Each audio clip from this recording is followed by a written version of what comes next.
On the 15th of August 2026, missiles built inside Ukraine crossed hundreds of kilometers into Russia's own interior and struck Savasleyka Air Base, home to the MiG-31 interceptors that carry Russia's Kinzhal missile.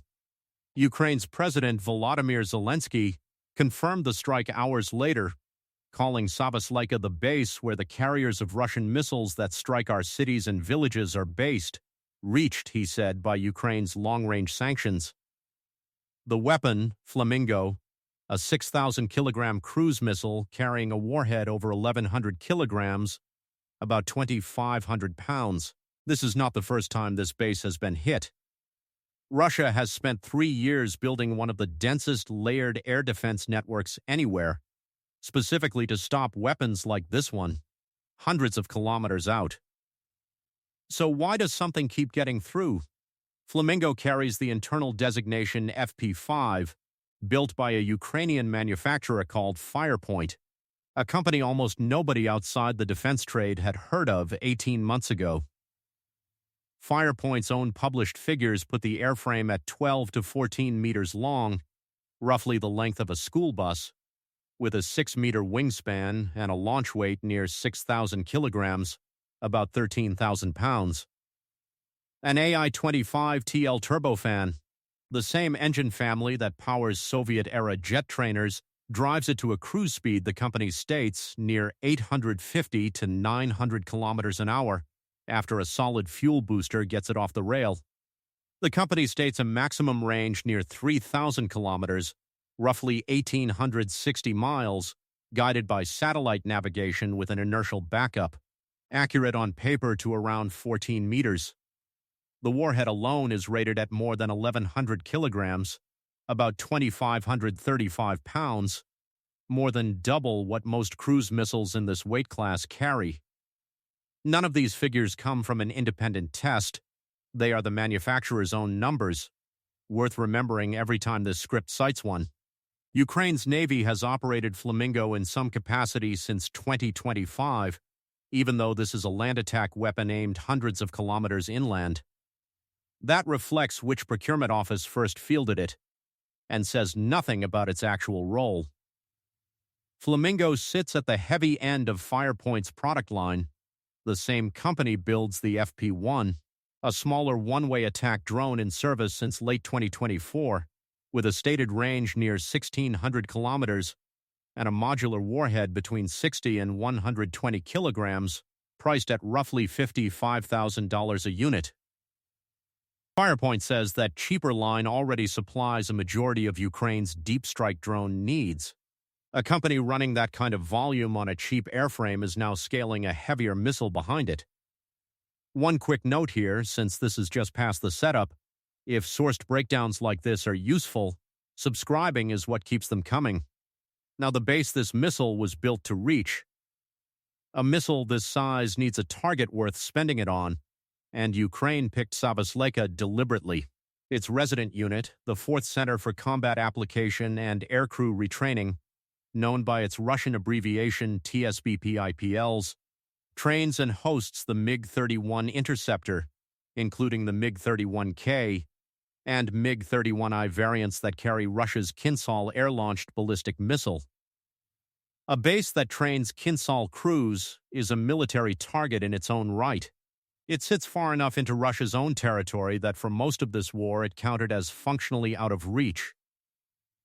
Ukrainian military intelligence claimed the first hit on this base on the 13th of August, 2024, reporting a fuel and lubricant depot damaged and one MiG-31 damaged, not destroyed.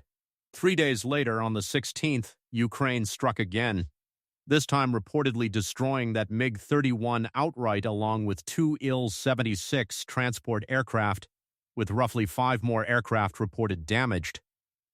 A third strike followed in June 2025, reportedly damaging 2 more aircraft. None of those results carries independent confirmation.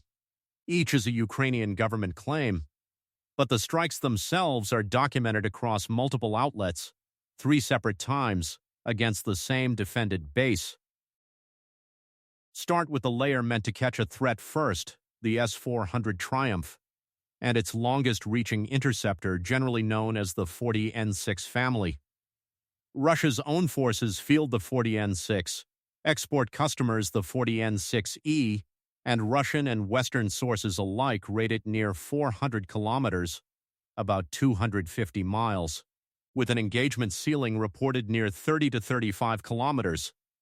On paper, a battery like that should see a 6,000-kilogram missile the moment it crosses into Russian airspace, with room to plan an intercept at leisure.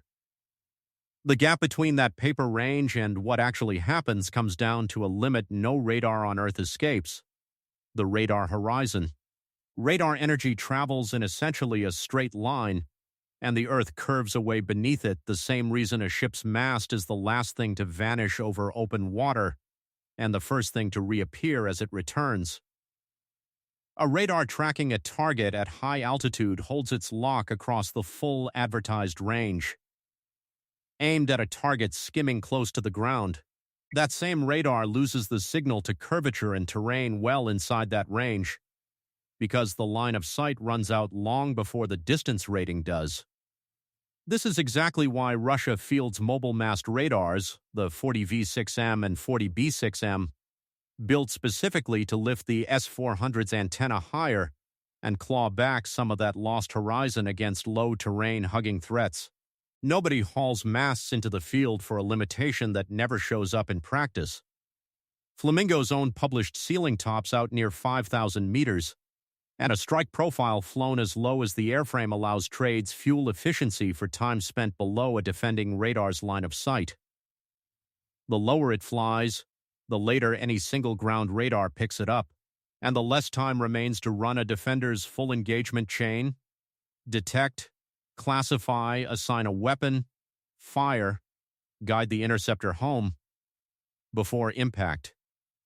Russia's mid-range layer, the Buk family, and its newest missile, the 9M317M, credited with a speed near 1,550 meters a second and a reach out to about 70 kilometers, works on a different principle with its own separate weak point. Its engagement radar is pulse-Doppler. It sorts real threats from ground clutter largely by how fast a target is closing toward or away from the radar. That is standard, well-understood radar engineering, not a flaw specific to any one country's hardware. A target that cuts across a radar's line of sight at a shallow angle registers a much lower closing speed than its true airspeed, and can blend into the same signal band the system filters out as trees and terrain. It is the same reason a spinning fan blade or a car's wheel can look frozen on video at the wrong angle. What a radar reads as motion depends on the geometry it catches, and the wrong geometry makes something fast look almost still. Whether Flamingo's flight profile is deliberately built to exploit that geometry is not something open reporting confirms, but the underlying physics constrains every pulse-Doppler system in Russia's inventory, the Buk family included, regardless of intent. The layer that sees past both limits flies above the problem entirely.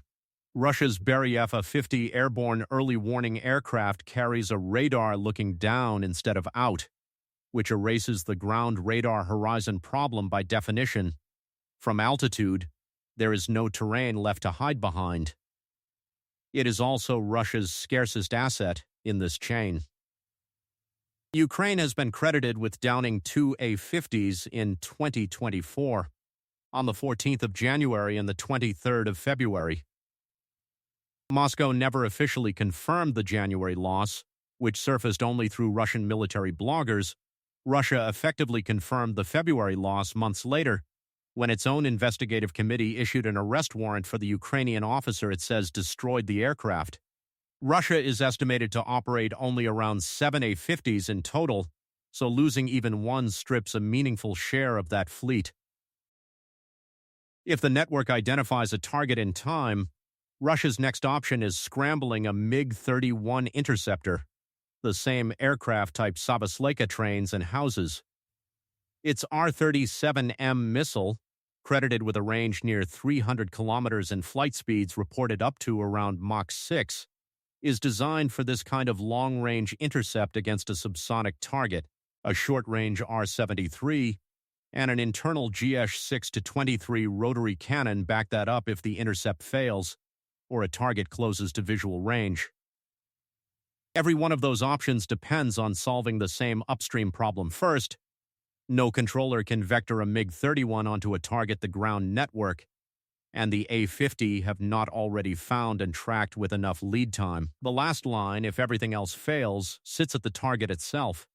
Panzer S-1 batteries pairing a short-range missile with twin 30mm cannons catch whatever slips past the systems working further out. Its own missile, the 57E-6, carries a blast fragmentation warhead near 20 kilograms and only engages out to about 20 kilometers. With a minimum range near 1.2 kilometers, a single vehicle carries up to 12 of them. A layer meant for the last seconds only works if a target is still flying when those seconds arrive. Russia stacks 5 different kinds of system for a reason. Each layer's weakness is different, so combining radar types with different physics is meant to close one system's blind spot with another's strength. The S-400's altitude-built radar hands off the geography it cannot see to the A-50 flying above it. Ground radars, far more numerous than aircraft, are meant to cover for the A-50's own scarcity. On paper, a weapon like Flamingo has to beat all 5 kinds of physics in sequence. If none of those 5 layers close in time, the missile simply arrives. A warhead of that mass works 2 ways at once. The shockwave hits first. Overpressure crushes light structures, shatters glass and antenna arrays, buckles thin aircraft skin at range, before anything even touches the ground. Then the blast and fragmentation reach whatever the missile struck. Metal tears, fuel ignites, and a hangar wall fails. The exact internal design of Flamingo's warhead is not public, so the precise mechanism, blast fragmentation or something more penetrating, is not confirmed either way. Both versions share the same logic. Wrecking what's inside the building matters more than leveling it. None of that defense math is theoretical for Savasleyka. Zelensky's own statement, reported by Kyiv Independent and Kyiv Post the same day, confirms Ukraine struck the base with Flamingo missiles on the 15th of August, part of a wider package that also hit the Progress Rocket Space Center in Samara region, a factory that has built rocket engines and satellite hardware for Russia's space and missile programs since the Soviet era. What those outlets do not confirm is the extent of the damage. Kyiv Independent states plainly it could not be independently verified at the time of publication.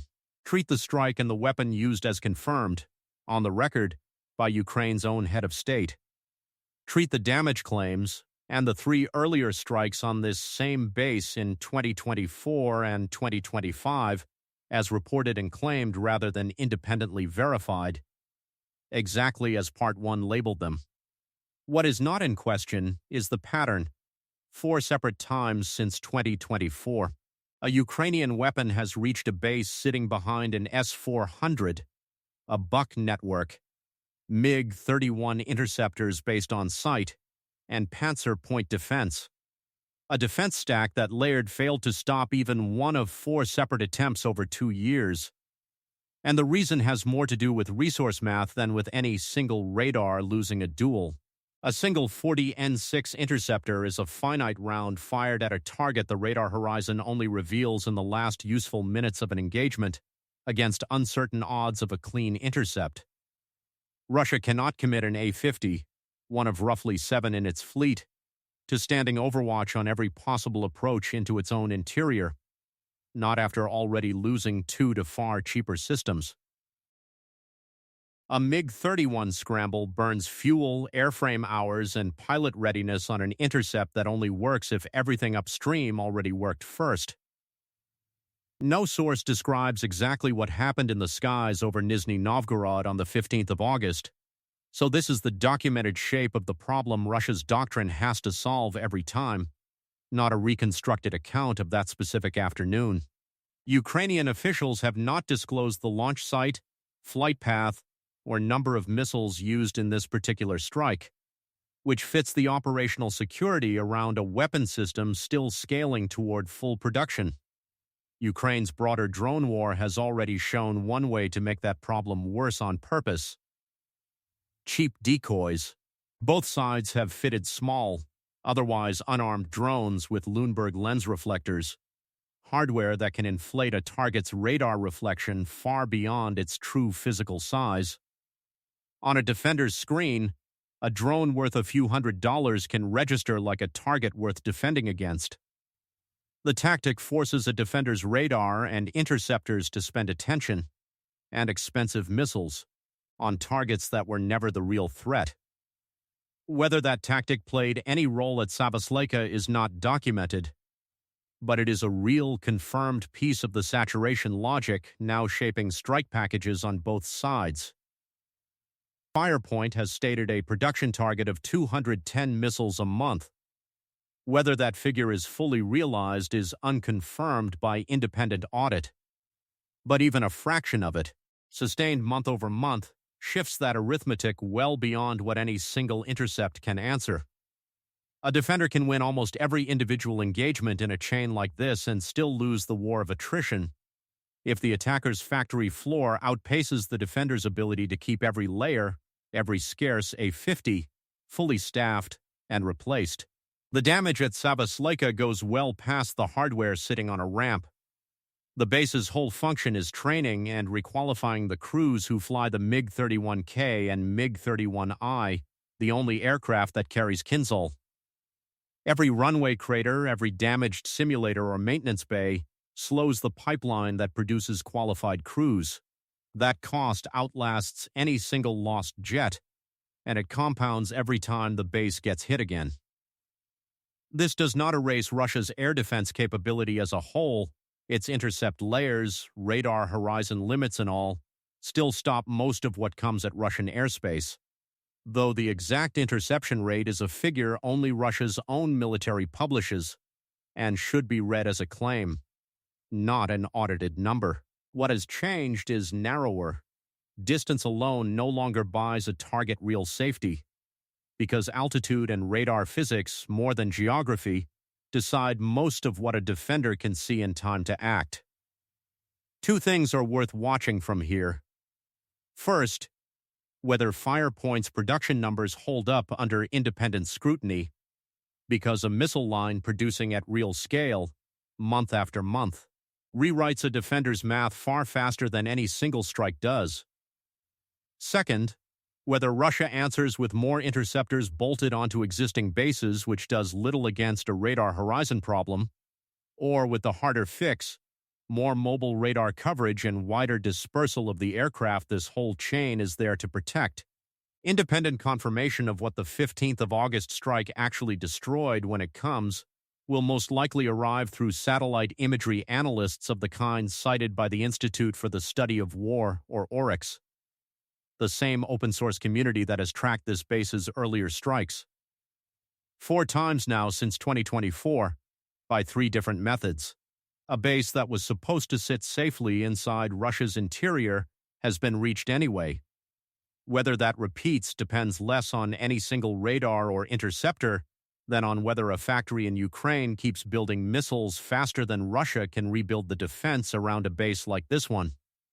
The weapon that keeps proving that point started somewhere else entirely. And that story is next.